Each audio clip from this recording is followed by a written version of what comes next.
Alright, hey guys, I'm Matt Lighty, and this video is going to be about removing Kingsmarch. Many people, including myself, think Kingsmarch as a whole is one of the worst things in the game. It has only gotten worse with the continued strengths and kind of FOMO of this like mobile game perpetual system that large parts of Kingsmarch has, which I think is just trending in a horrendous direction and is totally negative for the game's overall outcome, between especially just the mappers and the shipping and that sort of thing. But you could actually remove Kingsmarch quite easily and retain all the unique properties that it offers that are positive. So I'm going to talk about that for a minute, and we'll go through what that would entail, because there's no point to complain about something if you don't have some sort of fucking resolution. So as it stands now, mappers are incredibly powerful, a massive gold sink along with your shippers, and it takes about, we'll say 600,000 gold a day, roughly, including backfilling roles, to operate mappers and shippers 24/7, which is not a requirement, but it's something that you can do, and they will produce 6 to 10 divine a day easily in value if you just have maps going, which is a lot, but it requires a lot to keep running. So there's a lot of things, a lot of key components in Kingsmarch that I'm going to pull on screen here, we're going to discuss, because some of them are just not needed. So the actual NPCs are Rolf, Johann, Faustus, Danig, Tujen, Isla, and Sonya, and then Rog. Those are the NPCs we have. Now, funnily enough, there is no NPC for the miners, and there's no direct NPC for recombinating. You could say Isla, but the machine itself is standalone. You don't recombinate through Isla, you recombinate through the machine itself. That's a good iteration of something that was taken from Sentinel League into Settlers, which is the recombination system. It's fine. So right now, if you were to remove Kingsmarch from the game, we delete the whole area, what does that entail? Well, would we lose anything from losing Rolf? We would not. It would do nothing because we wouldn't need a recruit. Would we lose anything from losing Johann? We would not, because there's no town to Manchu. He does nothing. Faustus currently operates the currency exchange and the gambling and respecking, so he would be kept, but he is already in our hideout. So that is an addition to the game that is positive, in a sense that it actually has no outward impact of a new location. It already exists. Danig exists for just smelting ores and bars. In the scope of Kingsmarch, again, some of these people exist in Expedition as a mechanic, but really you could combine those in total, but let's move on from there. So would Danig do anything if Kingsmarch would be gone? Nope, not at all. And would we lose anything from losing bars? No. He had a previous operation with rune grafts, but that's been moved off of him. You no longer rune graft enchant, it's now a whole other system, which is acquired from shipping. This is where it gets a little bit complicated. So these first three things we've removed from the game, they do nothing, you lose nothing. Nothing has changed in Path of Exile. But Tujen is in charge of shipping, and shipping has 2.5 unique introductions to the game. I say unique introductions because only one of them is actually unique, and even then it's spurious. Tattoos. Tattoos are a holdover from Toda that have been moved to shipping to one of the Karui locations in Kingsmarch through Kingsmarch shipping. Could you add tattoos in the game currently? Absolutely. What's a good example of places you could put tattoos? Well, currently they're in shipping, and I just say put them on Legion. And I think it'd be really easy to just replace incubators, because incubators is a system that GGG, the company that makes Path of Exiles, has shown they don't give a flying fuck about. There's been no support for them. There's been no crunching of the itemization of them, no stackability past item level breakpoints, no stash tab for them. They clearly don't give a shit about incubators. They've been in the game for so long. So, do incubators offer anything new, specific, or unique to them? Not at all. Incubators actually offer 0 to the game unique, so we could remove them and not miss anything. I.e., you could just remove shipping, and then you could take the tattoos and put them behind Legion as natural drops, as incubators are. That solves one problem. So, what else does shipping offer? Shipping also offers rune grafts.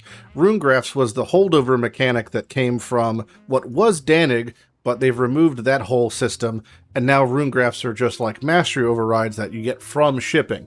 But that's a unique item from the shipping mechanic, meaning it actually has a purpose. So this is another thing where, what do we do with the rune grafts that we had previously? The obvious answer, because rune grafts are obtained from shipping to Calgar and locations, is lock it behind the existing Calgarin mechanic, Expedition. So what could that look like? Nothing more than when doing Expedition in a map or in a logbook, it can drop rune graphs. It seems quite simple. There doesn't have to be anything more than that. Now, if we were to remove Tujin and we've resolved what we do with rune graphs, we've resolved what we do with tattoos, okay? So what else do we do as far as the other part? The only other part is the boss. The boss is a random proc of getting your ship captured. There's also a boss that is in maps, the Black Knight, and there's also a boss that is in mappers, Sasan the Bandit Lord. These are 3 bosses that you could do something with. You have a couple options. The bosses themselves could either just be, all 3 could be in one unique map. You can make 3 unique maps. You could remove them all and add the uniques to the base game pool. You know, these are both options. So if you were to add them to the base game pool, you could just make Svalin a T0, the gloves a T1, the sword a T2 through 5 because it's useless. The gloves are good and Svalin's obviously quite good. So that's one route there. So there's not a hard resolution for that, but there's certainly some options when it comes to, you could either just make it a unique map or just add it to the base game pool. It really just depends on what you want to do, but that's like a tentative thing. So with those changes, you can now remove Tujin, and that does nothing. Isla is in charge of the mappers. The mappers actually offer nothing unique outside of the chance to interact with Sasan the Bandlord, because the only part of mapping that is unique for a reward is the sword, the Necro Blade, Living Blade from Sasan. But if that's been added to either the base game pool or a unique map, Isla actually does nothing, and you can remove her from the game. Sonya's in charge of farmers. Farmers gives you crops which are sent to shipping, and shipping we've already removed, so now Sonya does nothing. Rog is in charge of disenchanting. Rog already exists through Expedition, so he's already an NPC. You're just adding a drop-down menu that we already have, which was added to the hideout this league, so it's already in the game. So you don't have to remove Rog. He's just already there doing what you would do if you removed him. Now, currently, there's no one in charge of mining. It's just a board. So there's not even an NPC who's in charge of mining. There's this dude, Pirate Joe. He's just here. They didn't even give him a fucking name or a face. I like to imagine that's Chris Wilson hiding out near his pile of pickaxes, but there's no NPC here, so you don't even have to remove an NPC because they already didn't give a shit, so it's already gone. And the Recombinator, you could just add in the hideout. People like recombinating. It's a good use. We already have the dust coming in from Rog, so dust is funded, then given to the Recombinator. You could have Rog have his own little drop-down for recombinating, or you could just make it so it's its own actual device in your hideout. Either way, that's an easy thing to add as a hideout decoration. And then you start looking at this and say, okay, so if we've resolved the fact that tattoos and rune graphs are going to be coming from Kingsmarch to both Expedition and Legion, right? Like, that's one thing altogether, okay? So that's one unit, and then this is one unit right here. Okay, so Faustus has its own thing, already in your hideout. Rog, he's already in your hideout. Recombinator, you could add just like any other device. And then it comes to the only complicated things is the unique section. So what do we do with the unique bosses? Again, either a unique map. You already have the instances. You would just have to literally create a unique map that maybe leads to all 3 or one of the 3 bosses, or you could make them drop a fragment randomly from respective mechanics. That seems to be really easy to do because it doesn't require Kingsmarch for these 3 bosses to exist. Or you could delete the bosses from the game. I don't want to say no one gives a shit, but I don't think there's a single player out there who says, ooh, my favorite boss encounter is the Black Knight because it's engaging and fun. You care about getting a Svalin. If the Black Knight was removed from the game and Svalin was just added as a base game T0, it would net the same result for you, you know? So you could really just remove that from the game. But I think this goes to show that there's no way to not easily remove Kingsmarch from the game because he's already in your hideout. He's already in your hideout. This is a 1-to-1 addition. Tattoos, you're just removing something and replacing it. Again, something that they don't give a shit about and never have. Incubation has been such a relict mechanic they've not cared about. So, putting tattoos behind Legion, easy. Rune graphs dropping an Expedition, easy. Recombinator in your hideout, Rog's already there. Faustus is already there. The only thing that's kind of complicated is the uniques, the 3 uniques from the 3 unique bosses, but that's no more complicated than the same thing they did with the Pale Court. For those who ever played Prophecy, the Pale Court was a boss fight that had 4 different fragments.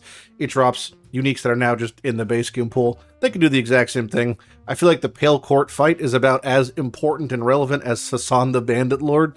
So this is how I would go about removing Kingsmarch gracefully.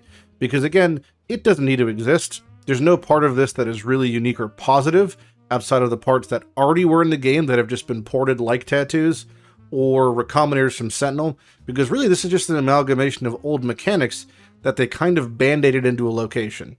So this is my petition to remove Kingsmarch. I'd love to hear what you guys think about these really simple to implement ideas and how maybe you would change things if at all, because to me, this seems like such an easy fix. Such an easy fix to a problem that's really complicated and annoying. Because right now you've got players, like myself included, who throughout the weekend will just raid log effectively maps. I log in, check my 36 mappers, reset them, log out, and I'm not even playing Path while I'm doing, you know, chores around the house. That feels fucking bad. And it's like worrying about gold as a thing is just also bad. So this is all just an easy fix to a really black spot on a portion of the game. So that's it. That's my little thing. I'm Matt Lighty. Have a good day, and I'll see you in the next video. Bye-bye.